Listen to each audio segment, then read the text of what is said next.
Hello, everyone. Welcome to ELI, the only podcast in India where we bring a new industry leader and founder on every episode to talk about their journey and their story of building a startup. And today we have with us Ajitesh Gupta, who is the co-founder and CEO of Crowd, which is a content and community platform for financial world. Hi Ajitesh, welcome to ELI. Thank you. Honor is all mine. Uh, to start with, Ajitesh, can you tell us a bit about your background, about your journey so far prior to entrepreneurship? Things like where did you grow up, where did you study, which all companies did you work for, what was your early life like, and how did this entrepreneurial bug bite you?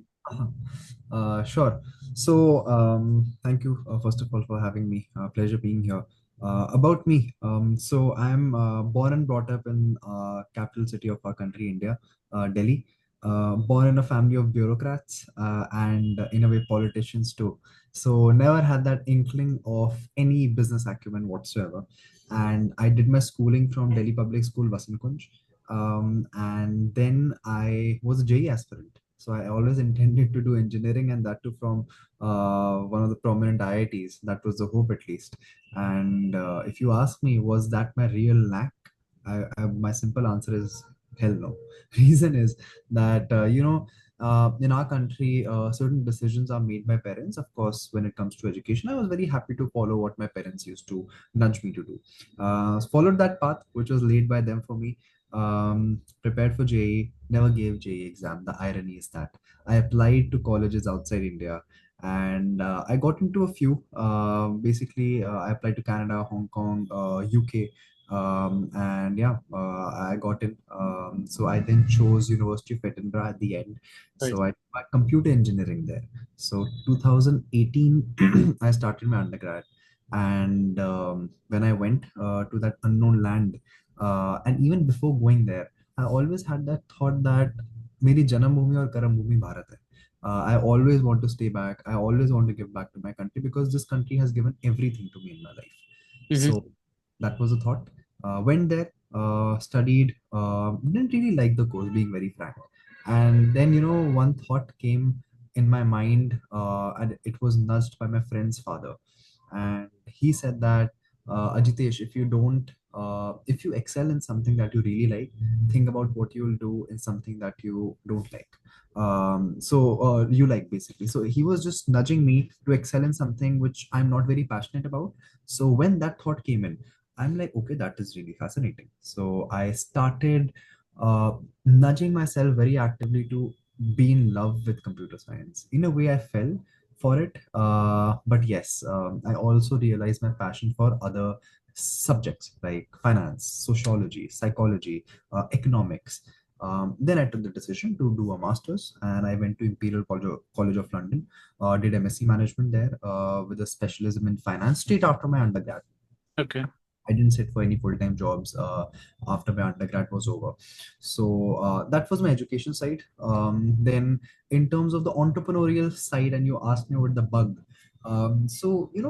Oftentimes what happens is when you're exposed to a certain side of the world, for me, it was mostly bureaucracy. You always try to find something which you're really not aware of. That Mm. chul, that FOMO factor. So for me, it was somewhere in business side. I don't know how, but it just happened to be that. So I was 17 and I started up for the first time. I built a smart band for toddlers to prevent them from choking. Very simple problem because I saw one of my relatives' kids, my cousins Mm. particularly, was basically about to swallow a coin. I'm like, that's a big problem. Like, if my family members are facing that, then there would be a lot of people in our country, in the world, who might face this. So parents need to be alerted, Mhm. and built that prototype. Failed miserably. All my co-founders went to different countries. I went to UK, other one went to Canada, and one went to Australia. So it didn't work out. Then I was 20. So 20, I started up, and again, with the thought of providing real-time news for any asset class you make a trade for. So in a plug-in format, let's say if I'm executing a trade of Reliance, for that time frame, let's say 30 minutes, I get all the news that has happened. So it just makes me equipped helps me get equipped with current information, current affairs about the stock. So that went well. 2020, I sold that company within Hmm. 6 months of building it. Had that big check when I was just 20. And Wow. what did I do with it? I took that money and invested in the stock market. And when I did that, I did make money. I made 3x, 4x returns for that. And I was on top of my world. Yeah, like, okay, I have a golden touch. But Mm. what happens is markets are volatile and you don't realize it when until unless the bearish run comes in. Like, it's not the golden touch you have. Markets can flip any day. So then I had a thought, I had a gap that, or a void, I may call it so, that reliable information is lacking, or if it's not lacking, it's not easily visible. So when that thought came, it was just ingrained in me and I didn't know what to do with it. So भाई चलो bachelor's कर ही रहे हैं वो करते हैं, masters कर रहे हैं वो करते हैं. Then I was at Imperial, and then I got a message on LinkedIn from my co-founder Johannes. Sorry for the spoiler alert. By a guy named Johannes, who later became my co-founder. So Hmm. he basically coming up with an idea to democratize financial discussions, and he stalked me on LinkedIn, and we both were alumni of Imperial College of London. So that was a common link, and he just asked me that, okay, I'm building something like that. Would love to take your input on what we're building. Okay. So at the Imperial Cafe, and when I met him, it was just, I got connected with my old trouble of finding that reliable information, and I clicked with him and I said, okay, this is the problem that I face, this is the problem I really want to solve. And at that time I already had a part-time job at a derivative market firm. Hmm. So I said, I'll work for free, allow me to be with you, build this company, because it was then just a vision. So I like, I'll help you build the product, I'll help you scale for free. It was a no-brainer. Just three people in the team, no funding, no nothing.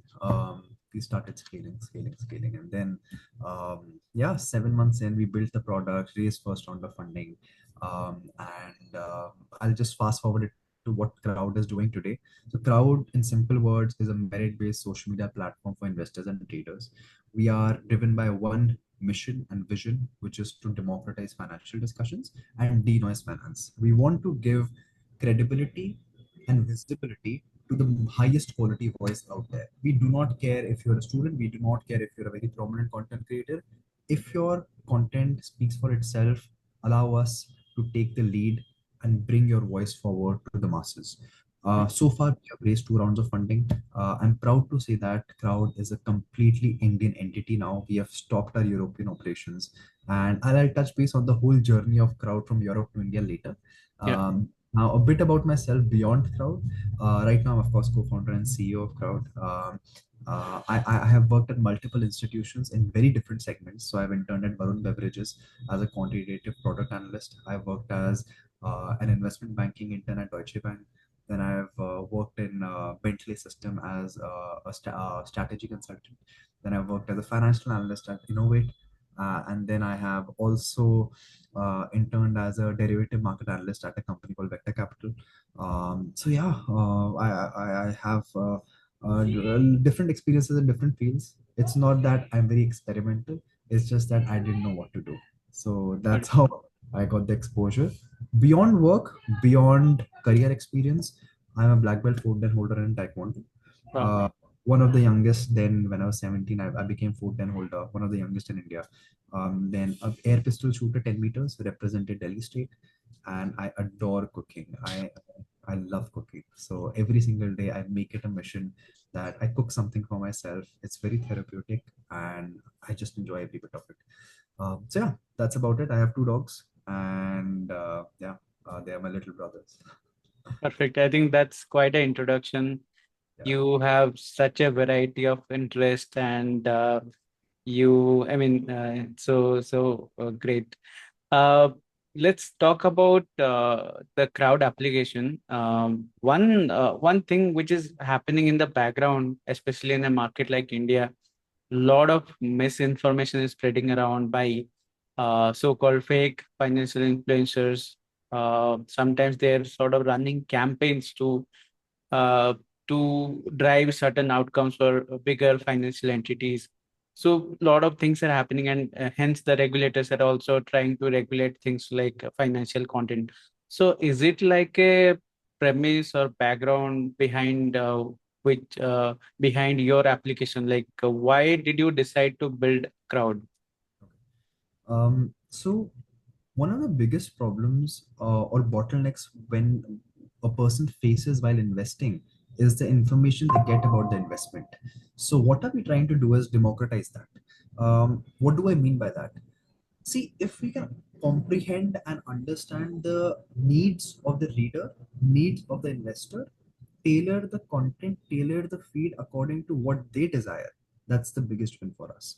So the supply chain of investment starts with information gathering about the investment, goes on to making the investment, and then leads on to the optimization of your portfolio. So investment journey starts when you make your first investment. So this whole cycle is your investment journey in simple words. Now coming on to the first stage, how do you gather information? As of now in our country, with 10 crore retail accounts, 5 lakh retail accounts are actually being made every single week. Even SEBI has noted it down that 9 out of 10 traders in derivatives market are making losses. What is the real reason for that? Because people are unfortunately stepping into the world of trading without decent, without in-depth knowledge, right? Hedge funds, these institutions who have been there for decades, if not centuries, they have been barely able to make 15 or 18% returns on average across their entire life. But now the expectations on the market in a developing country like ours, which is going to be developed Viksit Bharat 2047, is that we're going to make 100% returns in 1 year. That is realistic in some manner, but it is not realistic in the longest term manner. So what we want to try is, and what we want to do is that we bring forth the information about any asset class in the most credible voice to you. We would ensure that no advice, investment advice, comes to you if it's not given by a SEBI RA. That's the law. And if it's given by a non-SEBI RA, we would not let that information come to you. So basically, we are tackling all the influencers out there on Telegram, on YouTube, on WhatsApp, case in point. So that's what the democratization is. So any person who comes onto our platform, they should be tension free, worry free, that whatever information they're getting is manipulated, is inflated, is disguised under a certain lie. We are not going to do that. We're going to just provide the truth. And with truth, we're going to provide something which is absolutely legal with what SEBI is saying. So that is what democratization we want to do, which is a foundation. Because if you do not have knowledge about any subject that you're doing, any investment you're making, that is one of the things which one should actually have before making that investment. So that is what we are trying to tackle first, and that's where the concept and the birth of crowd happened. Got it. You mentioned 9 out of 10 fund managers lose money, and I think that's a concerning number. Even Yeah. gambling would have better odds than that. Yes. Having said that, have you done some calculations on how much success rate your platform or the advisors who are registered on your platform are getting? Okay. 9 out of 10 traders who generally trade on the market lose money. Now, coming to the success rate of our platform, we do not have any because we are not providing advisory services. We are Mhm. just providing a platform for you to funnel down your interests and get to the information you desire as quickly as possible. So, in simple words, if I were to explain, if let's say there are 10 articles about Reliance, which is the best one? We help you sort that out, number one. If it's an advice, we help you just sort it out that if it's by a SEBI, we only allow that. And number three, we look at certain metrics like, okay, how much factually correct it is, how much opinion driven it is, how much engagement that article has gotten. And then the synopsis of it allows us to give one score. And whichever article in that realm, in that subject, in that funnel is there, we show it on top. So automatically the highest impression is for that. So that's what we're trying to do. Got it. Easy information accessibility.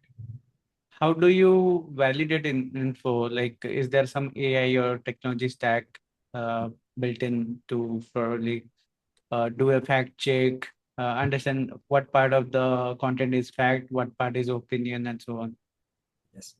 So we've been training a model for around 2.5 years now. So we have around 80 parameters with which we judge what the quality of an article is. To just give you some context of how we do that.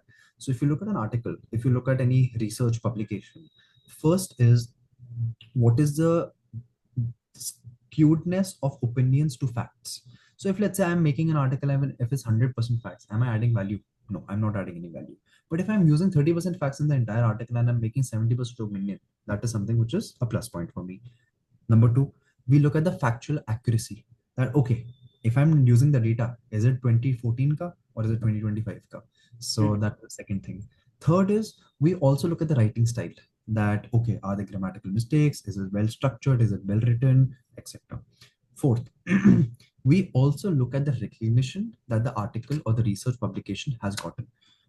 Example, if I'm a novice, I talked about Reliance, and you are a expert in that subject that I'm talking about, which is Reliance. If you validate my article by liking it, don't you think my article is automatically validated? क्योंकि एक Reliance expert ने like करा है. So it's affirmation. We look at the engagement part. Who is engaging?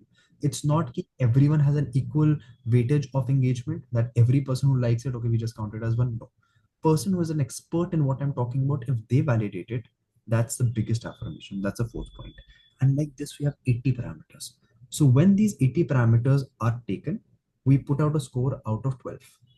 And the highest score article gets pushed at the top, and that is getting the most visibility and views, in simple words. Got it. And how do you filter out fake news? Because fake news also has a great engagement rate. They Hmm. tend to be very fresh and so on. Right, right. So, with respect to fake news, we have a few layers. So, first is the first parameter which we look is factual accuracy, which I mentioned. So, if we see that we have reference sites, so we benchmark it against certain websites which are prominent in the finance field. You can look at Reuters, you can look at Money Control, which are very, very prominent, very sought after. So, that is the first filter. Number two is if the correlation between what is talked in the article and what is the actual reality talked on other platforms, if the relation is negative, correlation factor is negative, then it's alarmed. We are like, okay, this is completely fake. But then if the average correlation is something which is not exactly one but little positive correlation, we flag it. So then our backend team is basically analyzing for the factual accuracy, and the turnaround time is just half an hour. So our aim is to reduce that turnaround time from 30 to let's say 10 minutes. Of course, leveraging AI further, but we do also have a certain ceiling resistance because of development bandwidth. So yeah, for now that's the case. That's how we do it. So it's a multi-layered strategy of identifying fake news. Got it. Uh, what what is the factor of time to market? Like, let's say information has originated. Let's say a company has a big update. That info is circulated to the market. Whoever listens to that information first, they'll have the highest leverage to probably place a stock order or do something about it. And whoever receives the info late after that probably would have less leverage on that. So, how do you solve for that aspect, like the time to market? How soon can update your platform around that particular news? In terms of real-time analysis, see, we are not catering to an audience which takes real-time trade in microseconds, etc. What we are trying to focus predominantly as of now is on well-researched article which gives you a broader context of what is happening in the market. We are never like we've rarely seen any publications or research posted on a platform which is like, oh, right now in this second this company has posted this result, you should buy it, etc., etc. We haven't seen that. People know that this won't get traction at all. So on our platform, whatever content goes out, in simple words, people are trying to make more informed decisions using crowd. Got it.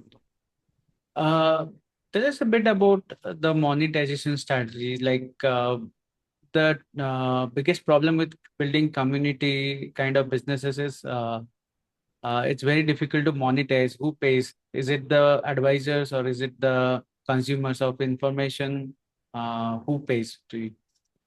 As of now, the monetization that we have is usually through off-product avenues.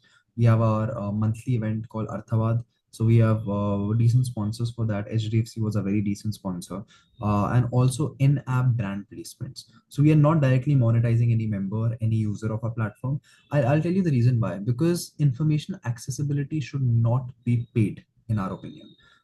People should get the best information at free of cost. So that's the vision that we have. And yeah, as of now, we make not a lot, but decent money through these brand placements, partnerships, off product avenues, which even doesn't hurt any pocket of our any reader. And talking about a reader base, predominantly they are 18 to 28 years old. So we know that their disposable income is quite low. And of course, a platform which is new, recently moved from Europe to India, like Crowd, trust factor takes time to build. So we have to get their trust with the content and with the insights that we are trying to provide, which we're trying to show, and giving visibility to the best known creator, the highest quality creator. So yeah, we are not monetizing with our users right now, and nor do we intend to do that in for a decent term from now. Got it.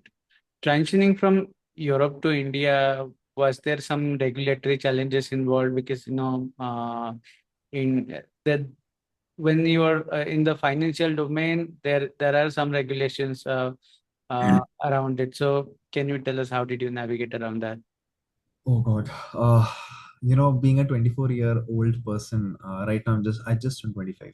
So being a 24-year-old guy, being very frank, if I speak on from a personal capacity, I didn't know how I would maneuver through those challenges, regulatory challenges specifically.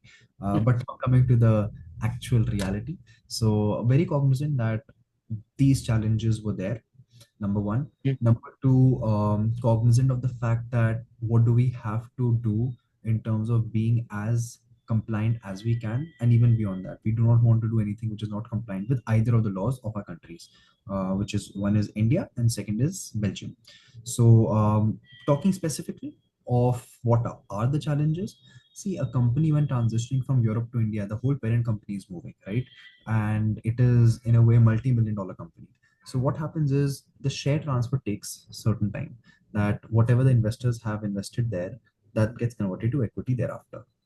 And that equity, when it gets transferred to this Indian entity, has some regulations from RBI because of the FCRA, Foreign Contribution Regulating Act, and certain other regulations. But we have a solid legal team, so we were able to maneuver through all those challenges or obligations rather easily. So at first it seems daunting, but eventually, if you're trying to build something which is right for the audience, the motivation is high, and good things do find its way to its completion. So yeah. Got it. Uh, you mentioned there is some social media angle to the platform as well. Can you tell us, like, do the users interact with each other? Do they sort of message each other, like, share, comment on their post or something?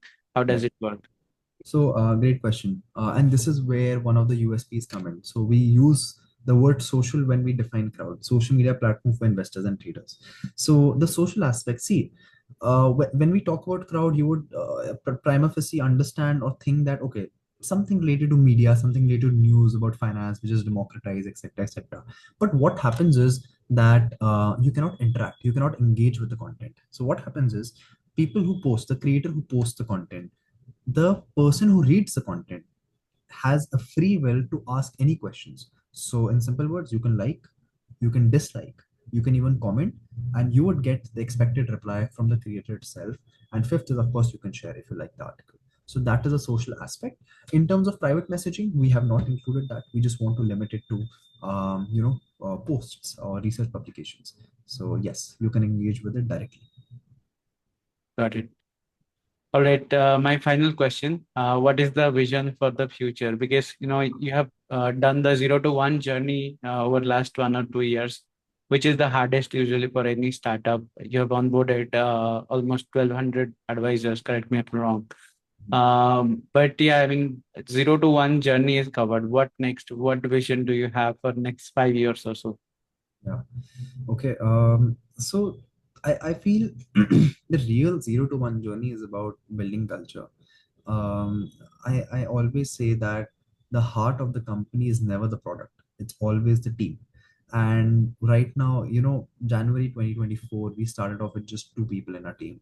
Right now, we have around 70 plus people in our team. So when we had no budget, then we scaled the platform to get 70% web traffic from just our country, India, while we had quarter the users across the globe from India. So that was an instant validation. And why was that validation there? Because first, people trusted what we are trying to build, number one. Number two, most importantly, is a team that we had believed in what we are building. On average, our average team age is 21 or 22. I am one of the oldest people in the team. I'm 25, and one other guy is who is around 30. But we have a very young team. And when these young fellows, young people believe in what we are building, that is the most powerful feeling you can ever have. So for me, crowd is there because of their belief in crowd. So if being at the helm, I can deliver the vision, and if I can have a trickle down effect of the vision that we are trying to build at crowd, I swear to God, this is the biggest win for crowd. But of course, with vision comes its execution. And when we talk about execution, right now, to just give you some stats, we have around 500 users onboarding every single day, new users, unique users.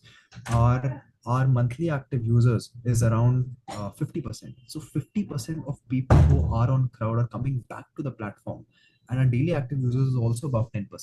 So that's a very proud moment for us, because when the platform is very new, because we shut down our European platform, we built a platform focused for India in just 3 months on both iOS and Android. People are giving their trust to us. So for me, that is one big validation. But now you ask that, what is the vision for us in the next 5 years? If we go back to our conversation in this podcast, I mentioned that the three aspects of investment journey is first information gathering, then comes making the investment, and third is optimizing our investment. So this whole cycle is the ecosystem of investments. Right now, we are focusing on information gathering in terms of providing the best information, most reliable information, most trustworthy information to the reader. Once we have achieved that, once we have that trust of people around 1 lakh users, then we want to come to the second stage, which is brokerage, where we do not want people to go to any other platform to execute trades. Our platforms in India are stellar. Zerodha Grow, I think, I salute them. They are the behemoths of our industry. They have achieved something which no other country, which no other company in any other country of the world has achieved. Mm. So Deal has been great, but not being a competitor, but just as an extension and for the ease of our user base, we want to get into brokerage services. And then third, because we position ourselves as an AI fintech platform, we want the people to have the ability to optimize their portfolio, get as much information about their portfolio so that they can make a more educated, more smart decisions about their portfolios, be it squaring it, be it adding it, adding any stock, adding new stock, new sector, diversifying, or averaging. So this whole ecosystem is something which I envision with crowd for crowd in the next 5 years. All right, great. Thanks for joining this session, Ajitesh. At this point, we'll close. And it was a pleasure to have you on the platform, and our best wishes for crowd. Honor is all mine. Thank you so much. Thank you. Thank you. Bye.